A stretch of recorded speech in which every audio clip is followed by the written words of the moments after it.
tika ete nzambe apambola yo bolingo na nzambe ezala na bomoi na yo lilendisi moke zwa makomi masantu na mokanda ya Exode chapitre 14. Le premier verset, il est écrit, du premier au troisième verset, il est écrit: Et l'Éternel parla à Moïse, disant: Dis aux fils d'Israël qu'ils se détournent et qu'ils campent devant Pi-Hahiroth, entre Migdol et la mer, devant Baal-Tsephon, vis-à-vis. Vous camperez près de la mer. Et le Pharaon dira des fils d'Israël: ils sont embarrassés dans le désert les a enfermés. J'endurcirai le cœur du Pharaon et il les poursuivra et je serai glorifié dans le Pharaon en toute son armée, et les Égyptiens sauront que je suis l'Éternel. Et ils firent ainsi. Je voudrais tout simplement te fortifier, te rappeler les bontés de Dieu. Lorsque la parole de Dieu t'a été annoncée, tango liloba na Nzambe toteyaka, objectif ezalaka kolongwa na mokili. Nzambe akitaki na mboka na Egypte ndenga yebisaki Mose: nayoki kolela ya libota na nga, namoni mpasi na bango, nakiti mpo na kangola bango. Nzambe akitaki po abundisa ba Egyptien kaka na mboka na Egypte te, ebongo apesa ba Israelite bomengo ya ba Egyptien te. Ezalaki na tina na kobimisa nde libota na ye na mboka wana. Po ete liloba na Nzambe ekuti biso na mokili oyo pona kaka tobila bomengo ya mokili oyo te, me objectif ya liloba na bomo ya moto ezalaka pona kolongola yo na bizaleli mabe, pona kolongola yo na bomo ya mabe, pona kodetourne yo na nzela oyo ya sembo te. Yango nde Nzambe akitaki akwaye koloba ete naza Nzambe, mabele ezali yanga, na kiti po ete na détruire ba Égyptien, tona longola bango autorité, na remplacer Moïse okoma na esika ya Pharaon, et bongo peuple ya Israël bokoma na esika ya ba Égyptien. Objectif ezalaki bongo te. Objectif ezalaki nde liloba etindamaki na tina na kobimisa libota na mboka na boumbu. Liloba yaka ndeko nanga tango toteyaka, tango tolakisaka, ezalaka yambo nanu na yo ko aspire na lipa, ko aspire na mai, ko aspire na libala, ko aspire na mobembo, ko aspire na lipamboli ya lolenge moko pe mosusu. Liloba yambo na bomo ya moto yaka na kokangola yo, kolongola yo na bolembu, kolongola yo na nyonso oyo esepelisaka Nzambe te, kobimisa yo na Egypte ya molimo oyo eza misala ya mabe, oyo ezali misala ya nzoto, oyo ezali baposa ya mokili, baposa ya nzoto, komema yo na mboka na elaka, na bosembo ya Nzambe, na esika oyo Nzambe abongisi, na bizaleli oyo Nzambe abongisa mpona libota na ye. Tikete kimia na nkolo Yesu Masiya ezala lipamboli ya moko pe mosusu. Tango Nzambe asili kobimisa Israël na mboka na Egypte, na sima na kufa na mwana na mpate to mosala na ekulusu lelo tango esalami, liloba na Nzambe na nzela na molimo mosantu kote ya mapona kokangola biso na mokili, pona kobimisa biso na nzela ya mabe, na makanisi mabe, na mayele mabe, na baproje ya mabe, na nyonso oyo esalamaka na nkuku, komema biso na misala ya malamu, na bisala ya sembo, na conscience pure, lavée et purifiée. Kasi kobima ezalaka facilité. Na kotanga tango moto azwi décision ya kotika mokili kolanda Nzambe, ndeko molingami ezalaka oyo yo bandaki kosalela yoka ndenge écriture elobi. Exode 14:4. J'endurcirai le cœur de Pharaon, il les poursuivra et je serai glorifié dans le Pharaon et toute son armée. Les Égyptiens sauront que je suis l'Éternel. Ils firent ainsi. Et ils firent apporter au roi d'Égypte que le peuple s'était enfoui. Et le cœur de Pharaon et de ses serviteurs fit changer à l'égard du peuple. Ils dirent: qu'avons-nous fait de laisser aller Israël pour qu'il ne nous serve plus?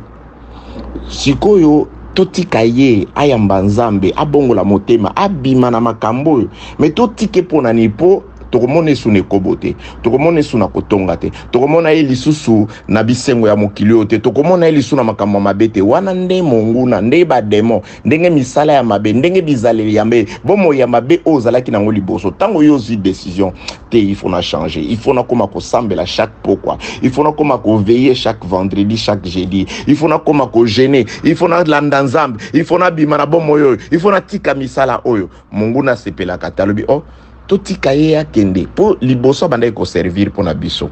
Misala ya mabene bandai ko kolisa royaume na biso. Siko akosale la biso sur le côté.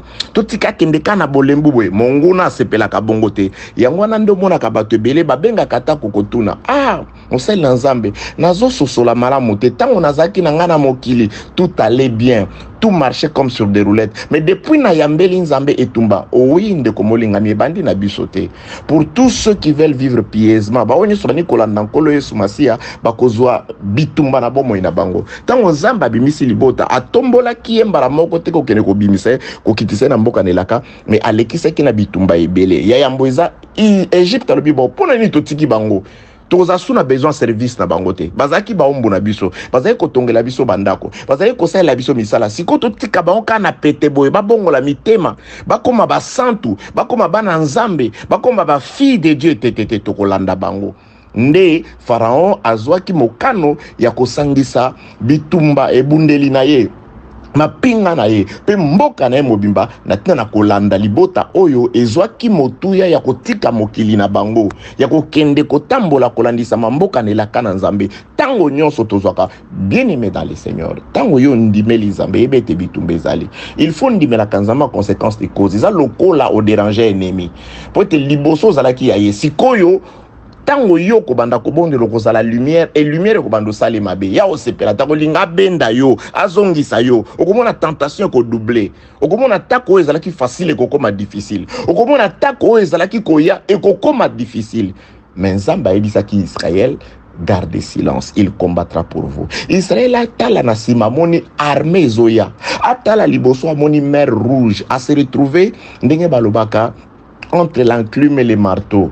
Azana kati wana zo batena na koto désert liboso ebale na sima monguna Israël azoye bate ebale soko na kena ebale na kokufa soki na zongi na sima mapinga bakobomanga pete bazana armée. Bien aimé dans le Seigneur, nous nous retrouvons parfois na kati na ba situation lolenge boy otali gauche droite moyo kendezate koto bato bako sala ba réunion na butu koto na moyi mosala ezate mikakatano ba difficulté. Bien aimé dans le Seigneur, Mose nzambe ayebisi Mose yebisa libota wa na bakzala kimia ba libota baleli batungisa mi Mose omemi biso wapi tozaki na biso baumbu tosepela ki tozala. Oui, il t'arrive parfois de regretter l'Égypte, il t'arrive parfois de regretter makamba ba vie de prière tout se complique bato bakimi bato nanga bakimi baninga bakimi. Bien aimé dans le Seigneur, ce n'est que momentané. C'est Dieu qui t'a fait sortir du monde, c'est Dieu qui t'a appelé à sortir du monde et qui te conduit là où il sait. Namboka na kimia, il combattra pour toi. Aie confiance à Dieu, gardez confiance pas in nzambe zala na eliki pa in nzambe lobi bo banga te na kobundela bino bazala ki na passage mususu. Dieu parfois a permettre ka to koma na ba situation lo lenge boye po te ye amoni sankembo na ye po te etali sama non soki nga na bika na maladi wana monga ngate za nzambe soki nga na bima na situation non eza nzambe soki difficulté eza nzambe. Dieu n'aime pas partager sa gloire avec le monde. Parfois na bo moina yo okomina no nesika oyo te okotala na mabele moto azato lobi te nzambe misoka na lola lobi konanga ka na lola. Vous vous imaginez na kata désert mboule ezate elange ezate nzele ezate qui peut te conduire au désert, qui peut t'aider si ce n'est le ciel. Nzamba tchaka parfois batu bana na ye très souvent d'ailleurs na ba situation ya boye oyo mutaza dépendant de Dieu.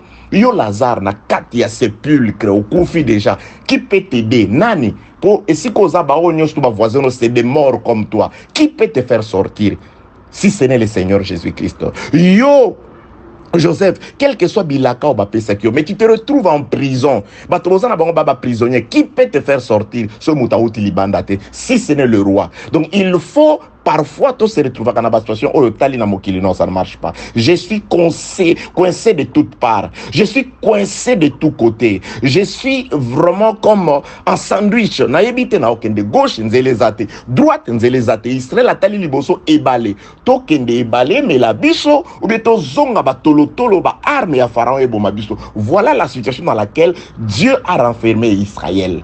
Dans la situation où Nzamba a renfermé, c'est afin que tu renouvelles encore ta confiance à Dieu. C'est afin que tu multiplies encore les temps de prière. C'est afin que tu multiplies encore les temps de concentration. C'est afin que tu te rendes compte que ton corps n'appartient exclusivement qu'à Dieu. Aux domaine réservé en Zambie. Aux domaine kaka en Zambie. Au côté de la kaka en Zambie. Vous voyez la situation, c'est Dieu qui a dit Bo camper et sikaboué.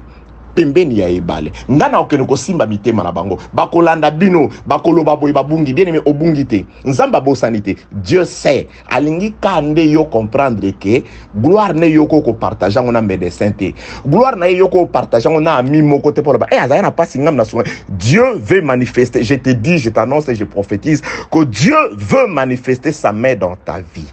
Nzamba linga tali sabi kama monene na bomo ina. Alléluia. Dieu est glorieux.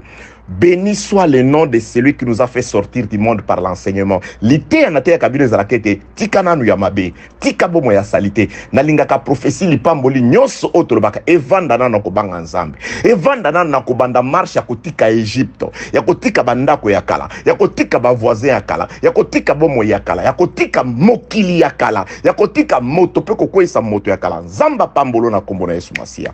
Zambe apambola akangola abatela atalisa ngolu nguya na yo atalisa ki na bomo ya Israël tango ba ennemi balanda ki bango quand ils étaient entourés par les ennemis de partout.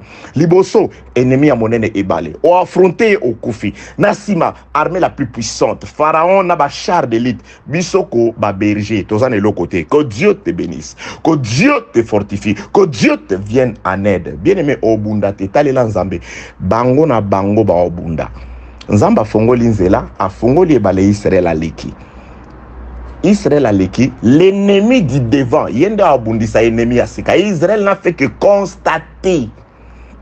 Israël a constaté na yekaka. Israël a constaté na yekaka. Exode chapitre 14, verset 30. Et l'Éternel délivra en ce jour là Israël lors de la main des Égyptiens. Et Israël vit les Égyptiens morts sur les rivages de la mer. Et bale oyazalaki ennemi. Oya empêcha qu'Israël a kende liboso yenda bundele ki bango contre ennemi yasima. Bien aimé bango na bango yote. Dieu ne voudra pas que tu haïsses oyina muto finga obundate. Bango na bango yote. Ce sont ceux qui en veulent à ta vie, à ta prospérité, à ton progrès, à ton mariage, à tout, je ne sais pas, à ton élévation. Bango na yote. Dieu ne voudra pas que tu te salisses les mains. Obundate, c'est lui qui combat. Bien aimé, toza mwasi ya mokonzi. To obundate. Mokonzi abundela abiso. Nkosi na libota na yuda abundela abiso. Biso to mwasi ya mokonzi. To vanda. Bon, servir, vous savez, garder silence. Il y a un serviteur qui combattra pour vous. Il y a le lion de la tribu de Juda qui combat. Bino gardez silence. Vanda na kimia. Mate. Tchanase. Alléluia. Tchanase. Talila ye. Miso na yo epai na ye ndima ete amemi yo na condition parce qu'il veut te bénir, parce qu'il veut t'élever, parce qu'il veut manifester sa gloire. Alinyo yebe ya que Dieu. Parce que parfois au moni ozobela oyebate eza po bondela ki to po kende hôpital, il veut te conduire dans un coin où monaka yé. Na désert Israël a ko lobatete. Ce n'est pas à cause de votre bravoure. Comment avez-vous pu tenir 40 ans au désert? Tétété. Yango tamba komi nous avons entendu ce que l'Éternel Dieu a fait. Nzambe azolinga asala po bato bayoka. Raba lobi omoni abiso na Jericho tozo banga. Toyoki onzamba sali ba égyptien. Toyoki ndenge nzamba terrassé bato na désert. Voilà bien aimé dans le Seigneur. Laisse que tu sois cet instrument à travers lequel gloire ya nzambe komoni sama. Au nom de Jésus, laisse que tu sois cet instrument à travers lequel lumière ya Saint-Esprit et komona na ndako na esika au vandi na société partout aux alliés au nom de Jésus. Bisoté, on ne va pas se salir les mains. Et on a le dit que ça ne sert à rien de te battre contre les hommes. Ça ne sert à rien d'insulter, de répondre au mal pour le mal. Yango balobi biso tolinga. Tika bango, ebale ako se charger na bango. Les ennemis du devant bako se charger na ba ennemis à derrière. Biso te tole kana kimia. Dieu nous fera passer obstacle wana nzamba yebi ndenge yolongwa. Omoni problème etelemi wana yote. Tant que aussi lisa awa, ceux qui vous en attendent après un temps, yebi sans zambé na kanisa qui est je peux quelque chose. Mais na sosoli était mon salut et où tande na likolo. Na se na mabeleza na mutute. Ennemi à liboso na ennemi à sika, ya simanga na obundisa bangote. Tali sankembo na yo. Je me laisse entre tes saintes et glorieuses, mais tali sankembo na yo. Na lingi na zalaka instrument, ndenge na Jericho, na Rahab, ba yo kaki mo lo laka, yanguya na yo, oyo salaka travers nga, tika mokili ebike la pebi kamana à travers nga. Nzamba pambola yo, nzamba sunga yo, nzambe abongisa motema na yo, atombola misuno na lola po yebete lobiko, na sena mabele zate, nzambe mokabiki saka, na kombo na Yesu Masia. Amen.